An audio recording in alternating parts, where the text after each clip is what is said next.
नमस्कार दोस्तों, सीसी के इस लाइव डिजिट लेक्चर में आप सभी का एक बार फिर से स्वागत है। मित्रों, जैसा कि आप सब जानते हैं कि हम गत कई लेक्चर से संस्कृत ड्रामा इस पर विशेष रूप से चर्चा कर रहे हैं और अपने पिछले 2 व्याख्यानों में हमने भास पर विशेष रूप से चर्चा की है। बताना चाहेंगे आज के इस सेशन में भी हम भास पर ही चर्चा करेंगे। हम जैसा कि आप सभी को बता चुके हैं कि भास भारत के जाने माने नाटककार, जिनके पद चिन्हों पर चलकर आगे नाटककारों ने नाटक की दुनिया को और भी ज़्यादा विशाल बनाया। तो मित्रों, बताना चाहेंगे इस सेशन के लिए एक बार फिर से हमारे साथ हमारे स्टूडियो में मौजूद हैं डॉक्टर पंकज मिश्र। डॉक्टर पंकज मिश्र सेंट स्टीफेंस कॉलेज के संस्कृत विभाग में एसोसिएट प्रोफेसर हैं। सीसी के लाइव रिसर्च लेक्चर्स के माध्यम से आप तक पहुंचते हैं और आपको उचित सामग्री उपलब्ध कराते हैं, जिससे आपके लिए पढ़ना हो जाता है और भी ज़्यादा आसान।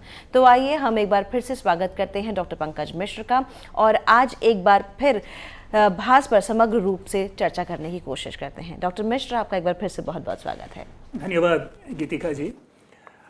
मित्रों, भास नाम सुनते ही जो विचार हमारे मनोमस्तिष्क में आता है, उपस्थित होता है, वह उसका एक नाटक है स्वप्न वासवदत्तम।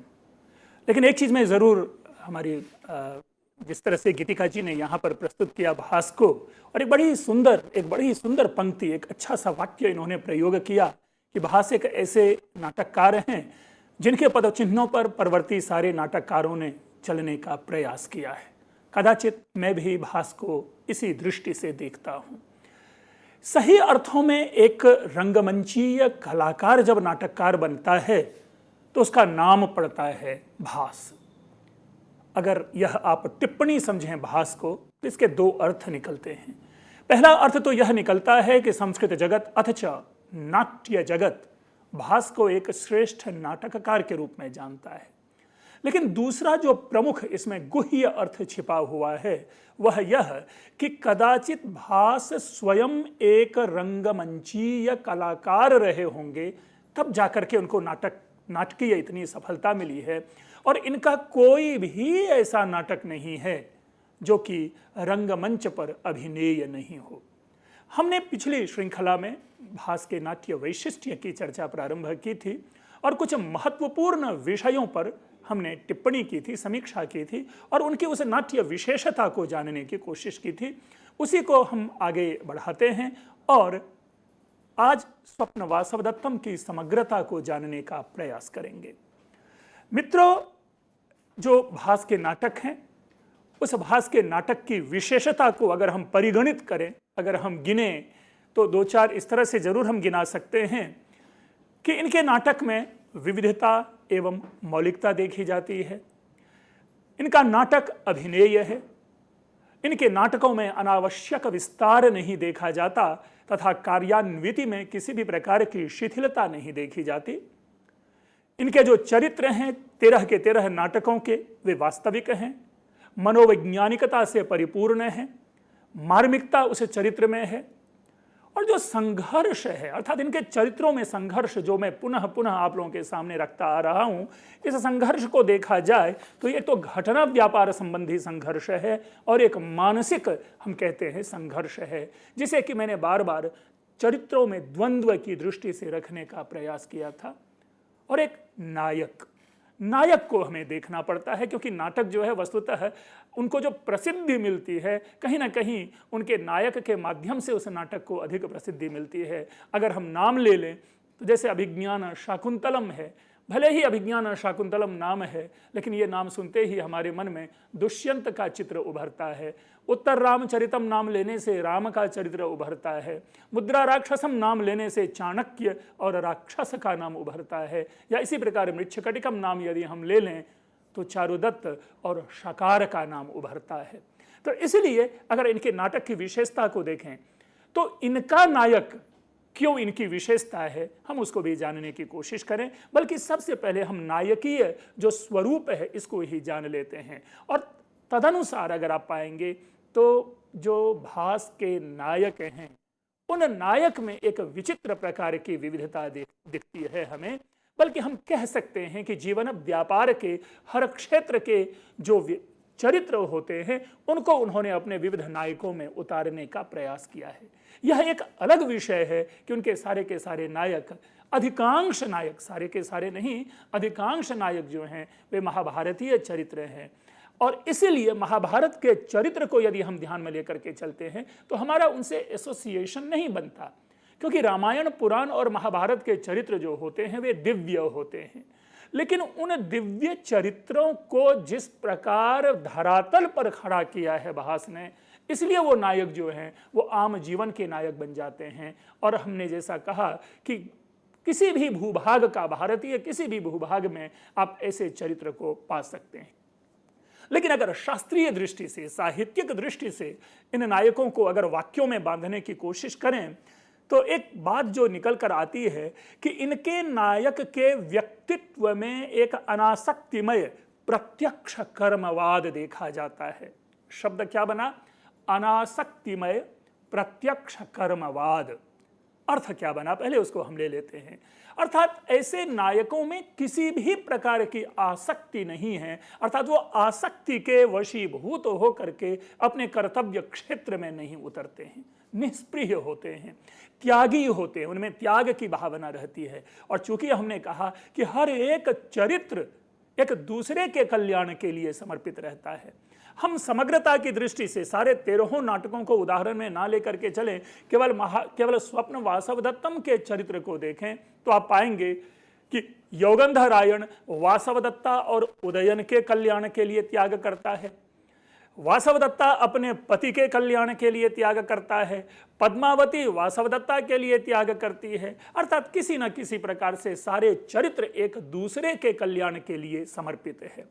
इसी प्रकार हम देखते हैं कि जो इनका जो कर्म क्षेत्र है, ये कर्म क्षेत्र भी मानवीय धरातल है। आप पाएंगे कि अगर उदयन राजा है तो कभी भी हमें उस स्वप्न वासवदत्तम से यह स्वरूप हमारे मन में नहीं उतर पाता कि राज दरबार का दृश्य हो और राजा अंतःपुर के भीतर का कोई षड्यंत्र चल रहा हो या अंतःपुर की बातों को हमारे सामने रखा जा रहा हो, प्रस्तुत किया जा रहा हो। भास अपने चरित्र उदयन को कभी भी राजकीय सीमाओं से बांध करके नहीं रखता। वे उन्हें आश्रम में या उन्हें तपोवन में या उन्हें किसी गार्ड उद्यान में ऐसी जगहों पर ला खड़ा करता है जहां पर कि हमारा उनसे प्रत्यक्ष संवाद हो पाता है। वहीं दूसरी ओर यदि आप दृष्टिपात करें कालिदास के चरित्र दुष्यंत को, तो दुष्यंत नामोच्चारण से एक अजब सा कह सकते हैं कि राजकीय परिवेश हमारे सामने उपस्थित हो जाता है, राज दरबार का दृश्य उपस्थित हो जाता है और राजा दुष्यंत एक राजा के रूप में हमारे सामने उपस्थित होता है। हमारा उससे साक्षात संबंध नहीं बन पाता, वह एक दिव्य चरित्र हमारे सामने बना रह जाता है। मैं एक छोटी सी टिप्पणी मैंने ये नायक के ऊपर में की है, अन्यथा अब जैसे आप उदयन की ही चर्चा करें, ये धीर ललित नायक हैं और जो धीर ललित नायक होते हैं वे कलासक्त होते हैं, वो मृदु स्वभाव के होते हैं, कोमल स्वभाव के होते हैं, भावनाओं से परिपूर्ण होते हैं, उनमें सुख दुख की अनुभूति होती है, त्याग तपस्या की अनुभूति होती है और पर पीड़ा का जो कह सकते हैं कि अनुभूति होती है ऐसे नायकों में, और वह उदयन है। मित्रों, जो अनावश्यक विस्तार की हमने बात की और कार्यान्विति की बातें की, सही अर्थों में देखा जाए तो जैसे स्वप्न वासवदत्तम में 6 अंकों का नाटक है, लेकिन 6 अंकों का नाटक कह देने से ये नहीं पता चलता कि इसमें अनावश्यक विस्तार नहीं होगा। लेकिन अगर पूरे नाटक को आप पढ़ेंगे, पाएंगे, तो मानो स्वप्न वासवदत्तम की जो समग्रता है वो बड़े ही लघु काय रूप में हमारे सामने प्रस्तुत होता है। प्रथम अंक, पंचम अंक और षष्ठ अंक इस स्वप्न वासवदत्तम की विशेषता रही है। यद्यपि दूसरा, तीसरा और चौथा अंक है, दूसरा और तीसरा अंक लघुकाय है, बड़ा ही छोटा है। अगर उसे आप अभिनय की दृष्टि से, रंगमंचीय दृष्टि से देखें तो वह अंक स्वरूप ना कहकर उसे अगर कोई एक दृश्य मात्र कहें, एक लघु दृश्य मात्र कहें, या यूं कहें कि यह एक प्रकार से प्रथम और चतुर्थ या पंचम अंक के मध्य के छोटे छोटे दृश्य हैं, तो इस रूप में इसे देखा जाए। लेकिन जैसा कि मैंने शुरू में ही कहा कि भास स्वयं में एक रंगमंचीय जो सिद्ध हस्त कलाकार है, उस दृष्टि से जब मैं देखता हूं स्वप्न वासवदत्तम को, तो हमें लगता है कि विषय वस्तु को सहजता, सरलता और अत्यंत कम शब्दों में यदि प्रस्तुत किया जाए तो भास के इस दूसरे और तीसरे अंकों को हम पढ़ें स्वप्न वासवदत्तम में छोटी छोटी घटनाएं, छोटी छोटी घटनाओं को लेकर के छोटे अंकों का विस्तार है। इसी प्रकार जो कार्यान्विति में जो शिथिलता है, वो शिथिलता नहीं देखी जाती। ऐसा लग रहा है कि दृश्य बार बार जल्दी कहानी जो है आगे बढ़ती जा रही है। नहीं तो कई सारे ऐसे नाटक है, जब नाटक अब भवभूति जब नाटक लिखते हैं और अपने चरित्र राम का परिवर्धन करते हैं, तो वे नायक को इतना रुलाते हैं कि कभी कभी वहां पर नीरसता उत्पन्न होने लगती है, कहीं विरसता सी हो जाती है और कहीं एक रसता का साम्राज्य फैल जाता है। तो ऐसी जगहों पर हम कहते हैं, नाटकीय दृष्टि से, रंगमंचीय दृष्टि से हम ऐसी जगहों पर कहते हैं कि यहां जो है कार्यान्विति शिथिल हो गई है। लेकिन भास में ऐसा नहीं देखा जाता। हम जानते हैं कि प्रथम अंक में उदयन विलाप करता है, लेकिन उदयन को विलाप करते हुए नहीं दिखाया जा रहा, बल्कि उनकी उस पीड़ा, उनके उस विलाप को किसी अन्य चरित्र के माध्यम से उतारा जाता है। अब केवल एक शब्द में उनकी समग्र दशा का चित्रण हो जाता है। नैवेदानीं तादृशाश्चक्रवाकाः नैवाप्यन्ये स्त्री विशेषैर्वियुक्ताः धन्या सा स्त्री याम तथा वेत्ति भर्ता भर्तृस्नेहात् सा हि दग्धाप्यदग्धा। अब जरा इस पे विचार करें कि एक ब्रह्मचारी आकर के सामान्य संवाद के माध्यम से उदयन की उस दुःस्थिति का यहां पर चित्रण प्रस्तुत करता है और चित्रण में कहता है कि जो दशा अभी उदयन की है, वो ऐसी दशा किसी चकवे की भी नहीं है।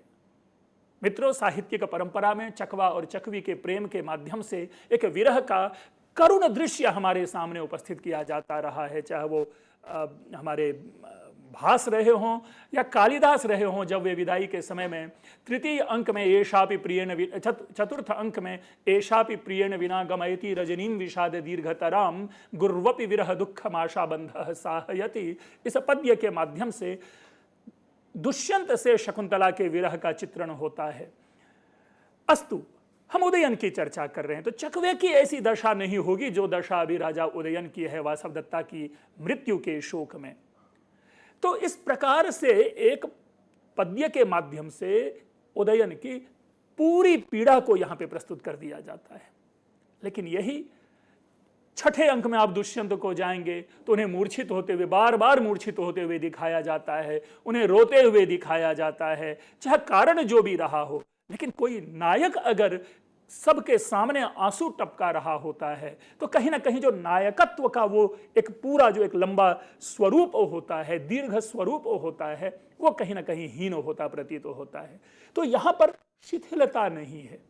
इसी प्रकार छठे अंक में उदयन को राज्य की प्राप्ति हो गई है और उस राज्य की प्राप्ति के अवसर पर वो उद्यान आदि में टहल रहे हैं। उन्हें घोषवती वीणा मिलती है, जिस घोषवती वीणा के कारण ही कह सकते हैं कि उदयन और वासवदत्ता में प्रणय संबंध प्रगाढ़ हुआ था। बल्कि यह कहें कि दोनों के मध्य का प्रणय सेतु वह वीणा ही है। और वह वीणा मिलती है जिस पर कि कौवे आदि के बीट हैं, और उस वीणा को देख करके उनका करुण भाव सहज ही उभर आता है और वो सहसा उनके मुख से दो पद्य निकल आते हैं कि चिर प्रसुप्तः कामों में वीणया प्रतिबोधितः ताम तु देवीं न पश्यामि यस्याह घोषवती प्रिया। अर्थात मेरे मन में जो बहुत दिनों से जो मेरा प्रेम था, उस प्रेम को इस वीणा ने जगा दिया। कौन सा प्रेम? पद्मावती से विवाहित है, फिर प्रेम की कैसी स्थिति। लेकिन वासवदत्ता के प्रति जो उनका प्रेम है, वह प्रेम अभी भी दूर नहीं हुआ है। और अचानक वो जो सोया हुआ प्रेम है वासवदत्ता के प्रति, वह उस वीणा ने उसे जगा दिया है।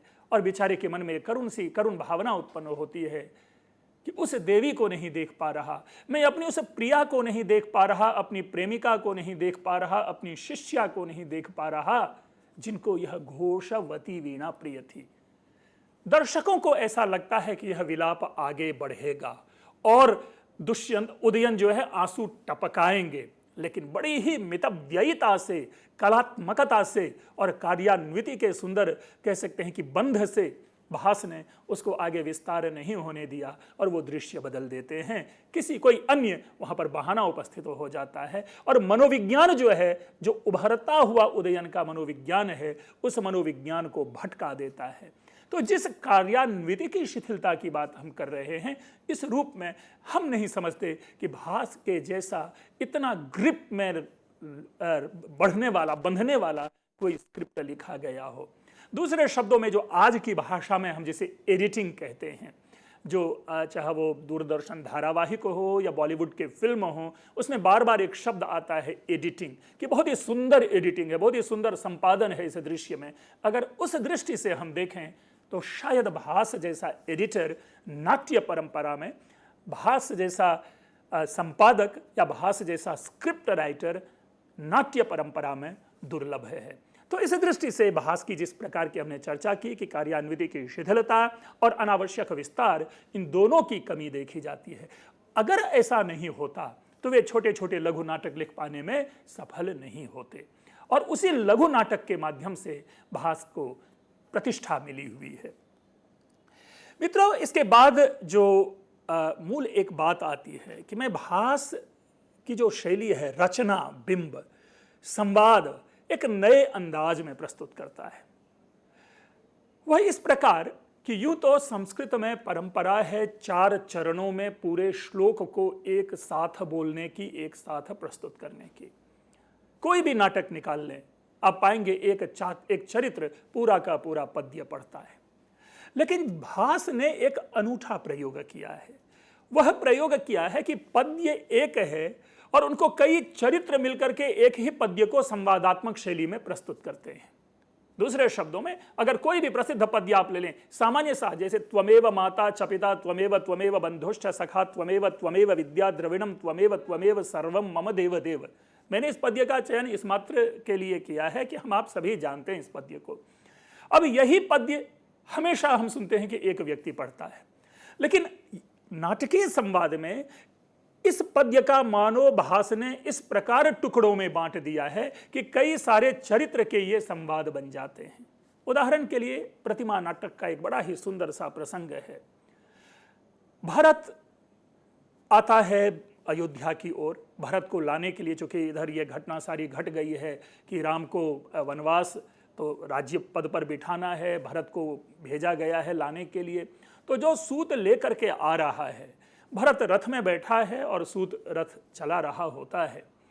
भरत के मन में एक आकुलता है, एक व्याकुलता है, पता नहीं कैसे अचानक उनमें एक चिंता की भावना जो है बहुत प्रबल सी हो गई है। और ऐसे में वो सूत से प्रश्न पूछता है। आप देखेंगे यहाँ दूसरा पद्य है, और वो पद्य है, भरत पूछता है कि पितुर में को व्याधि है। सूत जवाब देता है, हृदय परितापः खलु महान। फिर भरत पूछता है कि किमाहुस्तम वैद्याः। सूत जवाब देता है, न खलु भिषजस्तत्र निपुणः। भरत फिर पूछता है, किमाहारम भुंक्ते शयनमपि। सूत जवाब देता है, भूमौ निरशनः। फिर भरत पूछता है कि किमाशा स्यात्। सूत जवाब देता है, दैवम। भरत आखिरी कंक्लूडिंग चरण बोलता है, स्फुरति हृदयम वाह्य रथम। अब ये संवाद है। अगर चरित्र मंच पर इसको प्रस्तुत करेगा तो ये संवादात्मक है, लेकिन अगर इसी को पढ़ा जाएगा श्लोक रूप में, तो देखिए श्लोक रूप में कैसे पढ़ा जाएगा कि पितुर में को व्याधि हृदय परितापः खलु महान, किमाहुस्तम वैद्याः न खलु भिषजस्तत्र निपुणः, किमाहारम भुंक्ते शयनमपि भूमौ निरशनः, किमाशा स्यात् दैवम स्फुरति हृदयम वाह्य रथम।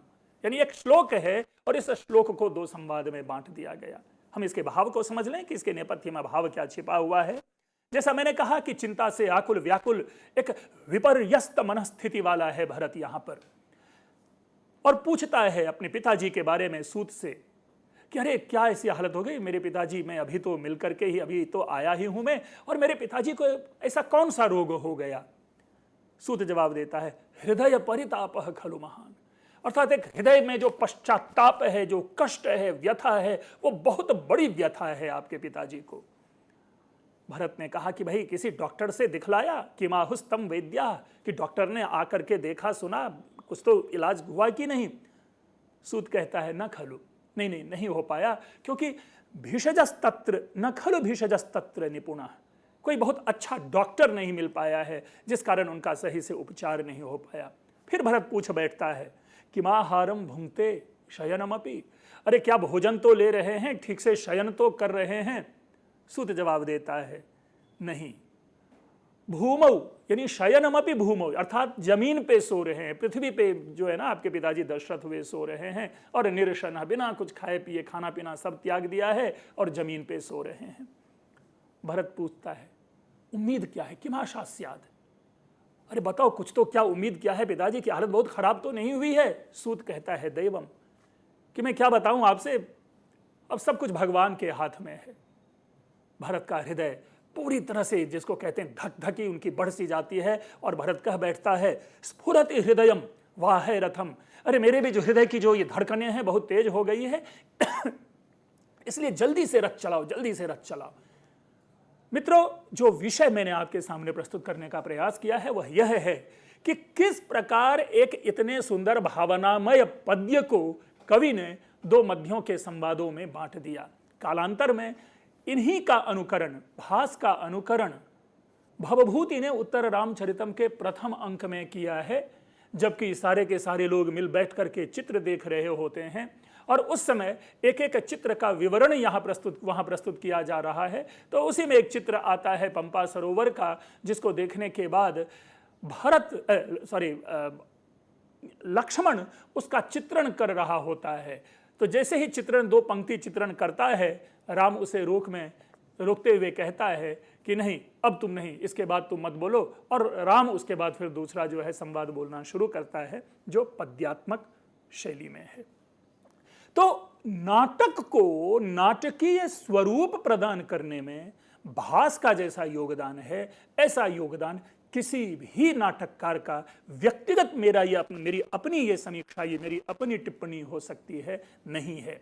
इस दृष्टि से कालिदास भी यहां पर हीन होते हैं। कालिदास भावना के कवि हैं, लेकिन एक नाटककार के रूप में ऑडियंस को किस चीज की आवश्यकता होती है? सामाजिक का संबंध नायक नायिका एक्टर से रंगमंच पर चलने वाली कहानी से किस प्रकार होता है? अगर सामाजिक के मनोविज्ञान की दृष्टि से भास के नाटक का अनुशीलन किया जाए तो पुनः पुनः मैं यही कहता हूं कि नाटकीय दृष्टि से इतना सुंदर नाटक कोई शायद कदाचित कालांतर में नहीं लिखा गया, क्योंकि बाद के जो नाटक लिखे गए वे विद्वानों के द्वारा नाटक लिखे गए, वे साहित्यकारों के द्वारा नाटक लिखे गए, कवियों के द्वारा नाटक लिखे गए, एक नाटककार के रूप में वे नाटक नहीं लिखे गए हैं। दूसरे शब्दों में कालिदास नाटककार ना होकर के एक सहृदय कवि हैं, जिसने अपनी भावना की अनुभूति एक काव्य के माध्यम से सुंदर भावनाओं में पिरो करके दिया है। और यही कारण है कि बाद के कई ऐसे नाटक हैं जो मंच की दृष्टि से पूर्णतया असफल नाटक प्रतीत हुए हैं, सफल नाटक प्रतीत नहीं हुए हैं। इसलिए नाट्य काव्य की दृष्टि से कालिदास श्रेष्ठ हो सकते हैं, भवभूति श्रेष्ठ हो सकते हैं, शूद्रक श्रेष्ठ हो सकते हैं, और तो और विशाख दत्त सर्वश्रेष्ठ हो सकते हैं, लेकिन एक रंगमंचीय नाट्य की दृष्टि से भास मैं समझता हूं सबके लिए सहज ग्राह्य है। इसीलिए यह पंक्ति शुरू में कही गई होगी कि भास के नाटक ने अपने बाद की पीढ़ी के लिए एक आधार भूमि का निर्माण किया है। इसके साथ एक और बातें आई चरित्र की, जो पिछले बार भी हमने श्रृंखला में चर्चा की थी। नायक और चरित्र, देखिए चरित्र के अंतर्गत नायक होता है, लेकिन जब हम चरित्र की बात करते हैं तो हर वर्ग का रिफ्लेक्शन उसमें होता है। नायक भी है, नायिका भी है, खलनायक भी हैं, सहनायक भी हैं, बाल नायक हैं, वृद्ध नायक हैं, अर्थात हर प्रकार की भूमिका को प्रस्तुत करने वाले जो पात्र होते हैं वो सामान्य रूप से चरित्र कहलाते हैं। इसलिए जब चारित्रिक विशेषता की हमने चर्चा की थी तो उसके लिए कुछ विशेषण हमने बना करके लाया था, और हमने कहा था कि इनके जो चरित्र हैं वे क्या हैं? वास्तविक हैं। मैंने इसी के लिए कहा था कि यद्यपि महाभारत के नाम हैं, लेकिन उस महाभारतीय चरित्र को भी भास ने धरातल पे लाया है, इसलिए वह चरित्र वास्तविक प्रतीत होता है। हमने एक बातें कही कि चरित्र का जो मनोविज्ञान है, वो मनोविज्ञान क्या है? मनोविज्ञान दो प्रकार से होता है। एक मनोविज्ञान यह है कि दूसरे के बारे में अनुमान करना, कि दूसरे का क्या व्यवहार होगा, दूसरे का क्या स्वभाव होगा, दूसरे क्या इसका जवाब देंगे। तो उनके मन की बातों का आकलन कर लेना एक यह मनोविज्ञान है। दूसरा मनोविज्ञान है कि हम स्वयं में यह सोचते हैं कि कहीं हमारे ऊपर तो इसका प्रभाव नहीं है, हमारे ऊपर इसका कुप्रभाव तो नहीं है, दुष्प्रभाव तो नहीं है या सुप्रभाव तो नहीं है। वस्तुतः व्यक्ति दो प्रकार से मनोविज्ञान की बात करता है, दूसरों के विषय में जानना और अपने बारे में तो सभी जानते हैं। तो एक स्वमनोविज्ञान है, एक पर मनोविज्ञान है। भास के जितने भी चरित्र हैं वो न केवल स्वमनोविज्ञान के कह सकते हैं पारखी हैं, बल्कि पर मनोविज्ञान के और अधिक पारखी हैं। अब पाएंगे स्वप्न वासवदत्तम के छठे अंक में एक ही भावना के अंतर्गत हम सारे चरित्र को डूबे हुए पाते हैं। उदयन को सूचना दी जाती है कि वासवदत्ता के माता पिता ने कंचुकी और धात्री को संदेश लेकर के भेजा है। उदयन के मन में शंका उत्पन्न होने लगती है कि किम वक्ष्यतीति हृदयम परिशंकितम में, कि ये जो आए हैं ये क्या कहेंगे, यह सोच करके मेरा मन सशंकित होता जा रहा है। किम वक्ष्यतीति हृदयम परिशंकितम में। और यही भावना तब खड़ी होती है जब योगंधरायण अपनी बहन तथाकथित बहन वासवदत्ता को मांगने के लिए उदयन के समीप आता है। तो जैसे ही वो चौखट पे आता है या जैसे ही वो प्रवेश द्वार के समीप आता है तो उनके मन में भी यही भावना उत्पन्न होती है कि किम वक्ष्यतीति हृदयम परिशंकितम में, कि उदयन क्या कहेंगे, यह सोच करके मेरा हृदय सशंकित हो रहा है। अर्थात यह इसी तरह से जब प्रारंभ प्रथम अंक में वासवदत्ता और योगंधरायण आश्रम में प्रवेश करते हैं और उसी समय पद्मावती के आगे के जो सेवक हैं, जो रक्षक दल हैं, वे पहुंचते हैं और लोगों को वहां से हटाना शुरू करते हैं, तो अचानक एक विपरीत भावना उत्पन्न होने लगती है वासवदत्ता के मन में कि क्या मेरे साथ भी ऐसा होगा, क्या मुझे भी भगाया जाएगा, मुझे भी हटाया जाएगा। क्योंकि अभी तक वासवदत्ता के मन से ये भावना शायद नहीं निकल पाई है कि अब वो महारानी नहीं है। वासवदत्ता तो अपने मन से यही सोच रही है कि वही रानी है, उदयन की ये पत्नी है, तो उनको तो वो वीआईपी दर्जा मिलना है। लेकिन चूंकि योजना उन्हीं की बनाई हुई है और उनके अनुसार वो जलमरी है, तो अभी तक वासवदत्ता उस जो पूर्व का जो स्टेटस है उससे बाहर नहीं निकल पाई है। तो उसका मनोविज्ञान इस प्रकार उभरता है। लेकिन दूसरे ही क्षण एक अनुभवी, गंभीर, प्रौढ़ और जीवन दर्शन के श्रेष्ठ चिंतक योगंधरायण उनसे कहता है कि नहीं, पूर्वम त्वयाप्यभिमतं गतमेवमाशिश्लाघ्यं गमिष्यसि पुनर्विजयेन भर्तुः कालक्रमेण जगतः परिवर्तमाना चक्रार पंक्तिरिव गच्छति भाग्य पंक्ति। कि नहीं, ठीक है, पहले तो आप इसी तरह से चलती थी, आगे भी इसी तरह से चलेंगी, लेकिन अभी नहीं। क्योंकि मनुष्य के जीवन में पहिए के चक्र के अरे की भांति जो सुख और दुख है वो सदैव ऊपर नीचे आता ही रहता है। जीवन में कभी सुख है, कभी दुख है। मित्रों, मैं सविशेष स्वप्न वासवदत्तम को फोकस करके अपने आगे की परिचर्चा जारी रखूंगा। बस कुछ क्षण का विराम।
मित्रों, स्वप्न वासवदत्तम के विशेष संदर्भ में हम अपनी चर्चा को आगे रखते हैं।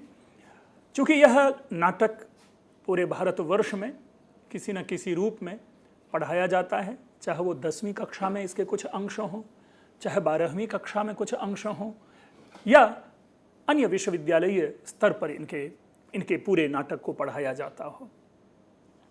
हम इनको 2 भागों में देखते हैं। हम सबसे पहले यह देखते हैं कि भास ने इस नाटक में कितने गंभीर गंभीर विषयों को और किस सहज और सरल अंदाज में हमारे सामने प्रस्तुत किया है। यूँ तो साहित्य को ऐसा माना जाता है कि कवि अपनी जो कह सकते हैं कि समग्र ज्ञान को उसमें संचित करने का प्रयास करता है, चाहे वो लोक जीवन से हो, चाहे बाह्य जीवन से हो, चाहे स्वयं प्राप्त अनुभव से हो, चाहे पूर्व पठित ग्रंथ से हो। इन सारे विषयों को किसी न किसी प्रकार से समाविष्ट करने का प्रयास करते हैं। भास इसमें पीछे नहीं है। भास का जो जीवन दर्शन है वो ऐसा नहीं है कि कृत्रिम है।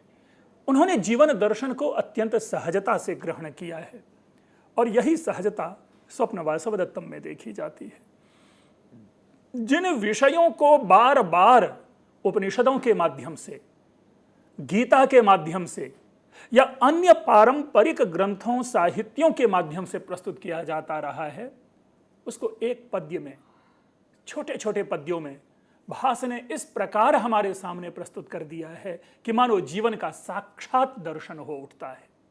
कंचुकी स्वप्न वासवदत्तम के 6ठे अंक में प्रवेश करता है, संवाद बढ़ता है। उदयन की मनस्थिति थोड़ी सी विकृत होती है वासवदत्ता के वियोग में। वासवदत्ता की मृत्यु का स्मरण करके वो दुखी होते हैं।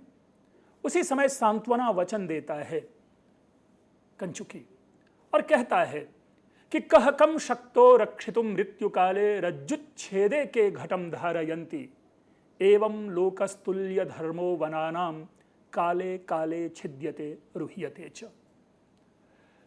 सहज अर्थों में देखें, पहली पंक्ति है कह कम शक्तः रक्षितुम मृत्यु काले, अर्थात मृत्यु का समय उपस्थित हो जाने पर कौन किसकी रक्षा कर सकता है। पहली पंक्ति उसका एक उदाहरण से वे हमें समझाते हैं और यह उदाहरण हमारे लोक जीवन का उदाहरण है। हर व्यक्ति का उनसे अन्योन्य संबंध है, ऐसा उदाहरण वे देते हैं। और वह उदाहरण है रज्जुच्छेदे के घटम धारयन्ति, अर्थात पानी भरते समय घड़े की अगर रस्सी टूट जाए तो घड़ा को कौन पकड़ सकता है, अर्थात कोई नहीं। यानी रस्सी के टूट जाने पर जिस प्रकार कोई घड़ा को नहीं पकड़ सकता, घड़े को नहीं बचा सकता, उसी प्रकार जब मनुष्य की मृत्यु अवश्यम भावी है, मृत्यु निकट है, या यूं कहे मृत्यु हो गई है, तो उनको कौन बचा सकता है, कौन उसको पुनः वापस ला सकता है, अर्थात कोई नहीं। फिर लोक जीवन का वो उदाहरण देते हैं कि एवं इस प्रकार लोकस्तुल्य धर्म वनानाम, वनानाम वृक्षों के समान। यहां वन शब्द यद्यपि जंगल के लिए है, लेकिन हम इससे एक अर्थ निकाल लेते हैं वृक्ष, यानी वृक्षों के समान ही ये जो संसार का धर्म है। और वृक्ष का क्या धर्म है, काले काले छिद्यते काले काले रुह्यते, अर्थात समय आने पर वो काट लिए जाते हैं या सूख करके गिर पड़ता है और फिर पुनः उग आता है। अब इतनी सारी बातें की गई, स्वाभाविक रूप से जो दर्शन चिंतन वाले होंगे उनको पकड़ते ही वो उपनिषद से संबंध, गीता से संबंध बिठाने की कोशिश करेंगे।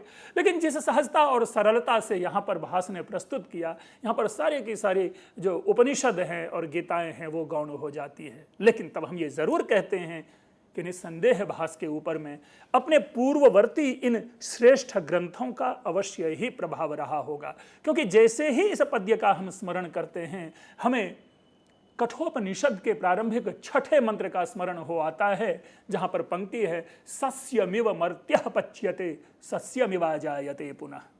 इसी प्रकार गीता का वह पद्य हमें स्मरण हो आता है जिसके माध्यम से पुनर्जन्म जो है उसकी स्थापना की गई है। यहां पर भी एक प्रकार से पुनर्जन्म का संकेत है, क्योंकि काले काले छिद्यते काले काले रुह्यते, टूट जाता है फिर उग आता है, गिर पड़ता है फिर उग आता है। तो मनुष्य भी है कि जिसकी मृत्यु हो गई उसका जन्म होगा, और जिसका जन्म हुआ उसको मृत्यु हो गई। तो जीवन दर्शन के इस चक्र को भास ने समझाने का प्रयास किया, जिसको हम गीता से जोड़ते हैं कि वासांसी जीर्णानि यथा विहाय नवानि गृह्णाति नरोपराणि तथा शरीरांतर विहाय जीर्णान्यन्यानि संज्ञाति नवानि देहि। और इसी प्रकार आप यदि देखने की कोशिश करें तो उसी गीता में एक और पंक्ति दी गई है कि जातस्य ही ध्रुवो मृत्यु ध्रुवम जन्म मृतस्य च, कि जिस व्यक्ति ने जन्म ग्रहण कर लिया उसकी मृत्यु निश्चित है, और जिसका मृत्यु हो गया उसका जन्म निश्चित है। और इसी का अनुकरण बाद में नीति शतकम में महाकवि भर्तृहरि करते हुए दिखते हुए प्रतीत होते हैं, और उनकी पंक्ति है परिवर्तिनी संसारे मृतः को वा न जायते, अर्थात इस परिवर्तनशील संसार में किसकी मृत्यु नहीं होती है। मित्रों, यदि देखा जाए सहजता से, समग्रता से आप अगर पाएं तो भास ने इन सारे विषयों को 2-4 शब्दों में इतने सुंदर ढंग से बांध दिया है कि ऐसा लगता है कि वे घर घर के कवि हों, जिनकी भाषा में किसी भी प्रकार की कृत्रिमता नहीं है। ऐसा नहीं लग रहा है कि ये आयातित भाषा का प्रयोग कर रहे हों। ऐसा लगता है कि लोग जीवन में जहाँ कहते हैं कि गली चौराहे पे खड़े होकर के जो बोलने वाली भाषा होती है, उस भाषा का प्रयोग करते हुए जीवन दर्शन का इतना सुंदर चित्र हमारे सामने उपस्थित किया है। मैं यदाकदा एक चीज और देखता हूं कि भास ने भी परंपरा का या चिंतन का कहीं ना कहीं किसी न किसी रूप में विरोध करते हैं, भले ही प्रच्छन्न रूप में विरोध कर रहे हों। कंचुकी सांत्वना तो देता है कि अब छोड़ दीजिए, अब स्मरण करने से क्या फायदा, लेकिन एक स्टैंड लेता है उदयन। बड़ा ही सहज शब्द है, बल्कि आप सहज पद्य है, बल्कि आप यूं कहें कि अगर देखा जाए तो स्वप्न वासव दत्तम के कुछ ऐसे पद्य हैं जिनकी लोग उपेक्षा कर जाते हैं, उनको नहीं पढ़ते पढ़ाते और कहते हैं कि छोड़ो, इसमें तो कुछ नहीं रखा हुआ है। और पंक्ति सहज है। उदयन जवाब देता है कि महासेनस्य दुहिता शिष्या देवी चमे प्रिया कथम सा न मया शक्या स्मर्तुम देहांतरेष्वपि। छठा जो इसमें बिंदु है वह है सहज है कि भाई महासेन की बेटी है, मेरी शिष्या थी, मेरी पत्नी थी, मेरी प्रिया थी, मैं उसको क्यों नहीं याद करूं। और कहते हैं कि मर जाने के बाद भी मैं उसे क्यों नहीं याद करूं। यहीं पर एक प्रश्न उत्पन्न होता है। मित्रों, यदि गीता की समग्रता की व्याख्या की जाए तो गीता का एक मूल संदेश आता है कि आत्मा कभी मरती नहीं, आत्मा अजर अमर है। और इसी एक सिद्धांत पर कृष्ण अर्जुन को तैयार करता है स्वजनों के विरुद्ध युद्ध करने के लिए, जबकि अर्जुन की समस्या यह है कि स्वजनों के ऊपर में वो शस्त्रास्त्र कैसे प्रयोग करेंगे शस्त्रास्त्रों का। और वो कहते हैं कि आगे उनमें एक दीनता से उत्पन्न होती है, लेकिन कृष्ण अपने एक अवांतर तर्क से तैयार करता है अर्जुन को युद्ध करने के लिए कि आत्मा कभी नहीं मरती। मित्रों, हमारा जो दुख है, हमारा जो दर्द है, हमारी जो पीड़ा है, वो आत्मा से नहीं होती, हमारा संबंध शरीर से होता है। इसलिए मैं कम से कम इतना आज भी मानता हूं कि अर्जुन के उस प्रश्न का जवाब गीता में नहीं है, और कदाचित इसी की ओर संकेत किया है भास ने इस पद्य के माध्यम से कि मर जाने के बाद भी मैं क्यों नहीं वासवदत्ता का स्मरण करूं। मेरी देवी है, मेरी पत्नी है, मेरी शिष्या थी, मेरी प्रिया थी, और तो और वो महासेन की बेटी थी। तो अस्तु इस प्रकार अगर ये कहते हैं तो मुझे लगता है कि कहीं न कहीं अर्जुन के जो उस अनुत्तरित प्रश्न है उसकी ओर इशारा भास ने भी किया है कि कैसे स्वजन की मृत्यु के बाद व्यक्ति को पीड़ा नहीं होती है या नहीं होगी। अस्तु ये तो एक अवांतर विषय है। पूरे स्वप्न वासव दत्तम के नेपथ्य में जो सबसे बड़ी चर्चा होती रही है वह 5वें अंक स्वप्नांक का। और एक बार बार ये मन में प्रश्न उत्पन्न होता है कि पूरे नाटक में स्वप्नांक का क्या महत्व है, स्वप्न दृश्य का क्या महत्व है। मित्रों, यदि नाट्य परंपरा में देखें तो हर नाटक का कोई ना कोई अंक अपना विशिष्ट छाप छोड़ जाता है। जैसे मृच्छकटिकम का 6ठा अंक, जैसे उत्तर रामचरितम का 3रा अंक, जैसे मुद्रा राक्षसम का 3रा अंक जिसे कृतक कलह नाम से जाना जाता है, जैसे अभिज्ञान शाकुंतलम का 4th अंक जिसे विदा नाम से जाना जाता है। 4th अंक का एक नाम है विदा अंक। उसी प्रकार स्वप्न वासवदत्तम का यह 5वां अंक है और समीक्षकों के मध्य इस अंक को बड़ा ही सुंदर माना गया है और कहीं ना कहीं पूरे स्वप्न वासवदत्तम का इसे मूल कह दिया गया है। मैं अन्यथा देखता हूं इस अंक को, मैं दूसरे प्रकार से इस अंक को देखने और समझने की कोशिश करता हूं। वह इस प्रकार कि सही अंक की जो कथा है, अंक का की जो संरचना है, अंक का जो परिवर्धन है और अंक में जो एक कॉन्टिन्यूटी है वो बहुत ही सुंदर है। 5वां अंक अपने आप में उत्कृष्ट हो सकता है, लेकिन सोचा यह जाना चाहिए कि क्या इस अंक का कोई प्रभाव है, इस अंक का कोई प्रभाव है नायक के जीवन के ऊपर में 6ठे अंक में, या इसका कोई संदर्भ बनता है। मैं मानता हूं कि जिस प्रकार से कि इसकी व्याख्या की जाती है कि पुनर्मिलन के लिए एक आधारशिला का निर्माण है यह स्वप्न अंक, 6ठे अंक में इसका कोई प्रभाव नहीं दिखता। इस 6ठे अंक को किसी भी प्रकार से इसका तारतम्य नहीं जुड़ता 5वें अंक से कि हम यूं कहें कि स्वप्न अंक यदि नहीं होता तो उदयन में इस प्रकार का संचार, पुनर्मिलन की आकांक्षा या आशा नहीं जगती।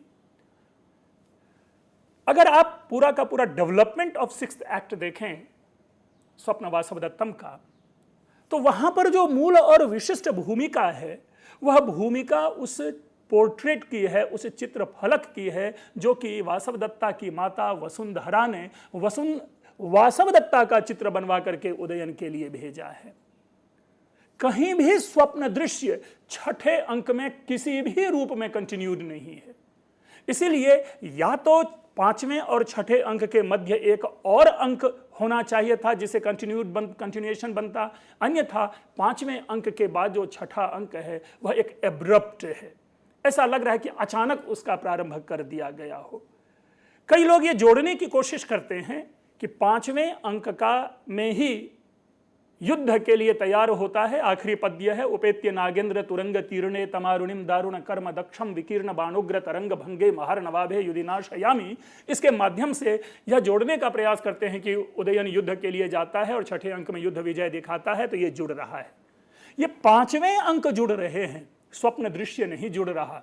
इसलिए स्वप्न दृश्य भावनात्मक कोमलता के लिए, सामाजिक के मनोरंजन के लिए या एक सुंदर कह सकते हैं स्फूर्ति के लिए सुंदर हो सकता है, लेकिन नाटक के मध्य यदि इसकी भूमिका का आकलन किया जाए, हम अगर इसके आधार पर यह तैयार करने की कोशिश करें कि स्वप्न दृश्य ही एक ऐसा बीज अंक है, बीज दृश्य है जिसके आधार पर दुष्यंत, उदयन और वासवदत्ता का मिलन हो पाता है, तो मेरा इससे विरोध रहता है। मैं मानता हूं नहीं कि स्वप्न दृश्य की कोई भूमिका पूरे स्वप्न वासवदत्तम में नायक और नायिका के मिलन के नेपथ्य में नहीं है। इसे पुनः पढ़ा जाए, इसे पुनः देखा जाए, यह कहते हुए कि हाँ, अंकों में सर्वोत्कृष्ट अंक जो स्वप्न वासवदत्तम का है वह 5वां है, लेकिन कहीं भी उदयन और वासवदत्ता के मिलन में इस अंक की कोई भूमिका नहीं है। एक चीज जरूर मैं स्मरण दिलाने की कोशिश करूंगा कि जो स्वप्न वासवदत्तम में 6ठे अंक में वासवदत्ता को देख करके उदयन के मुंह से एक पद्य जरूर निकलता है कि क्या ये वही वासवदत्ता है जिससे मैं पहले भी स्वप्न में ठगी गई थी। एक पंक्ति है, यह एक तर्क बनता है कि यहां पर कंटिन्यू किया है स्वप्न में, लेकिन ये जो स्वप्न है यह स्वप्न 5वें अंक का स्वप्न नहीं हो सकता, क्योंकि व्यक्ति जब किसी सुंदरी स्त्री को पहली बार देखता है और उससे आसक्त होता है तो साहित्य में वह क्षण भी अपने आप में एक स्वप्न होता है। इसीलिए साहित्य की दृष्टि से यदि उस स्वप्न की व्याख्या करें तो उसका कोई संबंध 5वें अंक से नहीं स्थापित किया जा सकता। लेकिन हाँ, एकाध सुमधुर और सुंदर पल अवश्य उपस्थित हुए हैं जो कि कह सकते हैं कि 5वें अंक में बन पाया है, और जो एक व्यक्ति के मन में किसी चीज को कंटिन्यू करने का होता है वो हम पाते हैं स्वप्न दृश्य में। हम लोग कई सारे अपने जीवन में इतने सुंदर स्वप्न देखते हैं कि मन नहीं करता कि वो स्वप्न टूटे। नींद में होते हैं और अचानक जब नींद खुलती है तो एक अन्य मनस्कता सी उभर जाती है और हम कहते हैं ओह, किसने नींद हमारी तोड़ दी, कितना सुंदर स्वप्न देख रहे थे। तो अगर ये दृष्टि देखा जाए तो ये आज का नहीं है, परंपरा से लोगों के मन में ये बातें रहती है कि वासवदत्ता को देखने के बाद, स्वप्न में संवाद के बाद जब उदयन की नींद टूटती है, विदूषक आता है और वो सारी जो घटनाएं हैं उनकी पुनरावृत्ति सुनाई जाती है, कही जाती है, तो उसी समय उदयन के मुंह से एक उद्गार मिलता है जिसे हम लोग बहुधा शिवरंजनी में गाते रहे हैं कि यदि तावदयम स्वप्नो धन्यम अप्रतिबोधनम अथायम विभ्रमो वा स्यात् विभ्रमो ह्यस्तु मे चिरम। अर्थात यदि तावदयम स्वप्न धन्यम अप्रतिबोधनम, यदि यह स्वप्न था तो मैं धन्य होता अगर हमें जगाया नहीं जाता या मेरी नींद नहीं टूटती। अथायम विभ्रमो वा स्यात्, और यदि स्वप्न नहीं, मेरा भ्रम था, मेरा मोह था, मेरी आसक्ति थी, तो यह सदैव बना रहना चाहिए था। विभ्रमो ह्यस्तु मे चिरम। हमने जब जब अभिनय किया है या जब जब कहीं इस नाटक को मुझे डायरेक्ट करने का अवसर मिला है तो इस पद्य को मैंने सदा शिवरंजनी में रखने का प्रयास किया है, राग शिवरंजनी में, और बहुत बढ़िया से सुमधुर राग में इसे बांध करके गाने का प्रयास किया है। तब वो भावना अवश्य इसके साथ जुड़ती है कि यह स्वप्न नहीं टूटना चाहिए था। तो जैसा मैंने कहा कि स्वप्न दृश्य एक प्रयास है नाटक में सौंदर्य उत्पन्न करने का, एक कह सकते हैं कि क्लाइमेक्स पे ले जाने का, और एक ऐसी स्थिति उत्पन्न करने की जहां पर कि सामाजिक के सामने ये बातें स्पष्ट हो जाए कि उदयन के लिए वासवदत्ता मरी नहीं है, और वासवदत्ता को पहली बार उस अग्निदाह की घटना के बाद उदयन के सामने समुपस्थित किया जा रहा है। इन सारी दृष्टि से भले ही यह प्रसंग बहुत ही अच्छा हो, लेकिन नाटक में जो पुनर्मिलन की बातों की अगर व्याख्या की जाए तो अगर स्वप्न दृश्य नहीं होता तो भी पुनर्मिलन की आधारशिला का निर्माण है, क्योंकि युद्ध भूमि में उदयन जीतता है, अपने राज्य की पुनः प्राप्ति करता है। राज्य की पुनः प्राप्ति के बाद हम पाते हैं कि उदयन के माता पिता की ओर से कंचुकी धात्री को भेजा जाना है, कंचुकी संदेश लेकर आता है, और धात्री एक वो पोर्ट्रेट लेकर के आती है, चित्रफलक लेकर के आती है जो दिया जाता है देखने के लिए, जिसको देखने के बाद पद्मावती आदि कहती है कि अरे ये तो आर्या है, ये तो हमारी अवंतिका हैं, वासवदत्ता हैं, और वहाँ पर उसे एक घालमेल उत्पन्न होता है। उदयन कहता है कि नहीं, वो कैसे हो सकती है, जो मर गई है वो कैसे हो सकती है अवंतिका आपके घर में रहने वाली हो, और आपने तो पहले ही कह रखा है कि किसी ब्राह्मण की बहन है, यानी योगंधरायण की बहन है, तो वो कैसे वासवदत्ता हो सकती है। फिर यह व्यवस्था दी जाती है कि नहीं, उसे सामने उपस्थित किया जाए और उनके घूंघट को उठा करके देखते हैं कि यह वासवदत्ता है कि नहीं। अस्तु, मूल विषय है कॉन्टिन्यूएशन ऑफ जो ड्रीम सीक्वेंस है वो कहीं भी इसके समर्थन में खड़ा दिखता हुआ नहीं प्रतीत होता है। तो यह एक विचार का अवसर है कि जरा सोचें कि स्वप्न वासवदत्तम में क्या स्वप्न दृश्य का महत्व पुनर्मिलन के लिए है कि नहीं। हाँ, नामकरण जो है, नामकरण की सार्थकता का जब जब अन्वेषण किया जाएगा तो वो पंचम अंक ही होगा, क्योंकि कवि और काव्य के लिए नाम रखने की एक परंपरा रही है कि या तो किसी प्रमुख घटना के आधार पर वो नाम रखते हैं, या नायक के आधार पर नाम रख लेते हैं, नायिका के आधार पर नाम रख लेते हैं, या कभी कभी कवि अपने आधार पर भी नाम रख लेते हैं। लेकिन जब हमने कहा कि घटना के आधार पर, तो वो घटना भी ऐसा नहीं है कि कोई प्रमुख घटना हो, बल्कि कवि को जो कोमल घटना लगे या कवि की दृष्टि से जो घटना उनको लगता है कि ये बहुत अच्छी है, कि नई घटना है, तो वो उसको नामकरण में डाल देते हैं। जैसे मृच्छकटिकम, यदि मृच्छकटिकम की बात को देखें, मिट्टी की गाड़ी को लेकर के जैसा नामकरण है, तो वो भी एक बड़ी संक्षिप्त और लघु सी घटना है, बच्चों के मध्य में गाड़ी परिवर्तन की घटना है। उस घटना को आधार बना करके शूद्रक ने मृच्छकटिकम का नामकरण किया है। लेकिन अगर घटनाओं की प्रमुखता की दृष्टि से देखी जाए तो पूरे मृच्छकटिकम की यह सर्व प्रमुख घटना नहीं है।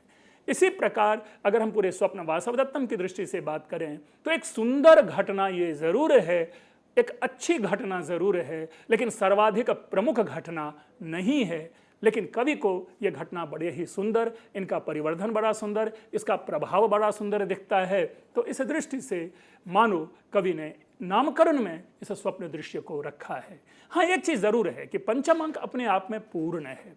हम इसमें एक साथ कई रसों का हम पाते हैं, जो ये बहुत कम दृष्टि जाती है लोगों की, कि अगर रस की दृष्टि से पंचम अंक की विवेचना हम करें तो इसमें प्रायशः अधिकांश रस एक ही साथ हमें दिख जाते, चाहे वो करुण रस हो, पद्मावती का बीमार होना, और उदयन का जो अचानक दुखी हो जाना है कि अरे ऐसी क्या हो गई, दुखी हो जाता है, तो करुण रस वहाँ पर हमें दिखता है।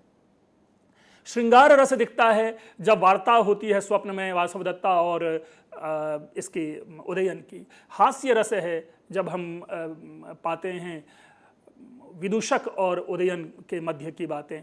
इसी तरह अद्भुत रस दिखता है। अन्य भी कई छोटे छोटे रस हैं, शांत रस भी हैं, जो से मानो कवि ने टुकड़ों में छोटे छोटे छोटे जैसे कह सकते हैं कि उन्होंने सारे रसों को सन्निवेश उसमें का सन्निवेश किया है। उसमें वीर रस भी है 5वें अंक में, जब मैंने पद्य सुनाया, उपेत्य नागेंद्र तुरंग तीर्णे तमारुणिम दारुण कर्म दक्षम विकीर्ण बाणोग्र तरंग भंगे महार नवाभे युधिनाशयामी, तो यहाँ पर भी वीर रस का संचार दिखता है।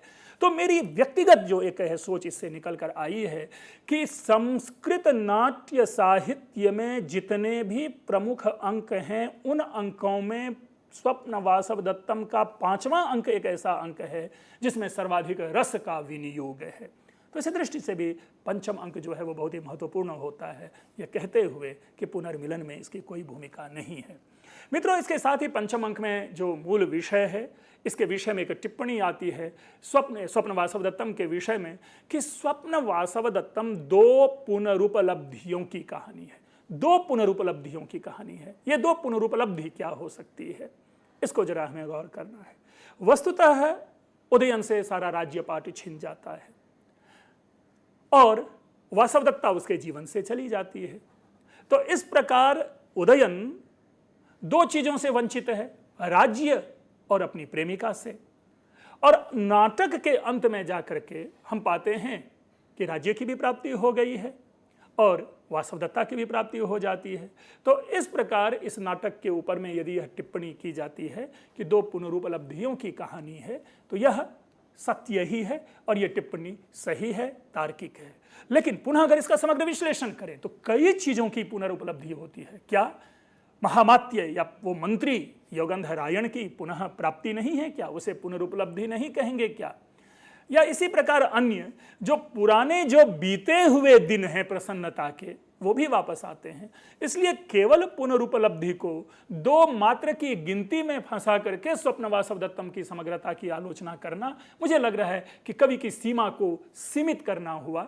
इसीलिए अगर हमें कहें कि कई सारी पुनरुपलब्धियों की कहानी अगर कोई एक नाटक है तो वह स्वप्न वासव दत्तम है।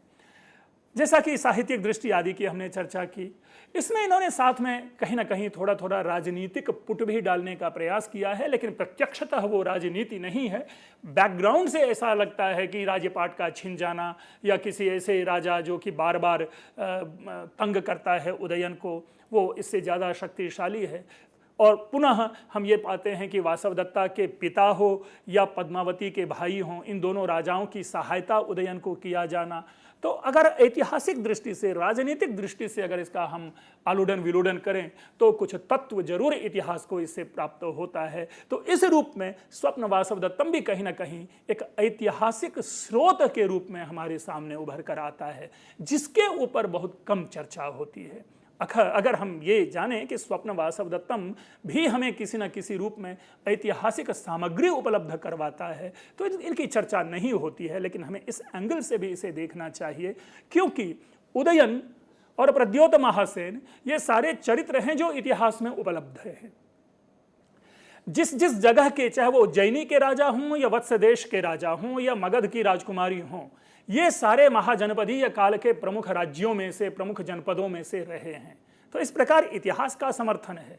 लेकिन जो उस काल का जो इतिहास है, जो भास के काल का जो राजनीति है, उस राजनीति में भी हम देखते हैं कि एक राजा दूसरे राजा की सहायता करते थे, सहायता प्राप्त करके, और अब खास करके अपने स्वजनों की सहायता। क्योंकि जो उदाहरण हमने यहाँ पर लिया प्रद्योत महासेन का, जिसने उदयन को सहायता पहुंचाई है युद्ध में, और दूसरा पद्मावती के भाई, उन्होंने भी मगधराज जो दर्शक है उनकी जो है सहायता मिलती है उदयन को। तो इस प्रकार से राजनीतिक दृष्टि से भी इस नाटक का आलोडन विलोडन होना चाहिए, न कि केवल इसे प्रेम प्रधान नाटक समझ लिया जाना चाहिए। क्योंकि कवि जब काव्य लिखते हैं तो एक मुख्य घटना, एक मुख्य कहानी के माध्यम से उस समाज की कई सारी सूचनाएं हमारे सामने प्रस्तुत करते हैं। इसलिए स्वप्न वासव दत्तम को हम अगर जिस तरह से परंपरा रूप में केवल प्रेम प्रधान नाटक के रूप में पढ़ते आ रहे हैं, तो ऐसा भी न पढ़ें, बल्कि इस स्वप्न वासवदत्तम को भी एक साहित्य, एक इतिहास या उस समाज के स्रोत के रूप में ग्रहण करें, तो अन्य कई सामग्रियां हमें प्राप्त होती है। भरत वाक्य का जो आखिरी पंक्ति है, जिसमें पंक्ति है कि राजसिंह प्रशास्तुनः, हमारे लिए यह भी अन्वेषण का विषय है कि यह राजसिंह कौन है, क्योंकि यदि सही अर्थों में देखा जाए तो इतिहास में राजसिंह नामक कोई ऐसा प्रसिद्ध राजा नहीं हुआ। तो वस्तुतः यह राजसिंह उपलक्षण है, कोई उपाधि है, या राजसिंह किसी राजा का नाम है, या जो राजा है उनके लिए राजसिंह शब्द का प्रयोग किया गया है, इस पर भी बहुत अधिक विमर्श नहीं हुआ है। तो स्वप्न वासवदत्तम के संदर्भ में भास के काल की दृष्टि से या भास की जो योजना है उस दृष्टि से इसका आलोडन विलोडन होना चाहिए, इसका परीक्षण होना चाहिए, इसका अन्वेषण होना चाहिए कि यह राजसिंह कौन है, और तब जाकर के हम पूरे स्वप्न वासवदत्तम को समझ पाते हैं, और तब जाकर के स्वप्न वासवदत्तम एक ऐसे साहित्य के रूप में हमारे सामने उभरेगा जिसको हम कह सकते हैं कि साहित्य समाज का दर्पण होता है। मित्रों, इसी टिप्पणी के साथ मैं आज की अपनी ये परिचर्चा यहाँ खत्म करता हूँ, और आगे आने वाले दिनों में नाटक के कुछ अन्य विषय, कुछ अनछुए विषय को लेकर के आऊँगा। सविशेष मेरा जो फेवरेट टॉपिक है वह है कालिदास। तो आगामी परिचर्चा हम कालिदास से शुरू करेंगे। आप लोगों का बहुत बहुत धन्यवाद। और हम धन्यवाद देना चाहते हैं डॉक्टर पंकज मिश्र को। मित्रों, ज़रूर हम अगली बार आपके लिए विशेष रूप से चर्चा करेंगे कालिदास पर, और हम यही चाहेंगे कि आज के व्याख्यान के लिए आप अपनी प्रतिक्रियाएं ज़रूर हमारे साथ साझा करें। हमारी ईमेल आईडी है info.cec@nic.in। आप अपने प्रश्न पूछ सकते हैं, और हम यही कोशिश करेंगे कि आपके प्रश्नों के हल हम साक्षात यहाँ CEC के लाइव रिसर्च लेक्चर्स के माध्यम से आपको दें। तो हमें देखते रहें और हमें लिखते रहें, इस बात की हम कामना करते हैं। आप सभी से पुनः मुलाकात होगी, तब तक के लिए आप सभी को नमस्कार। नमस्कार पंकज जी।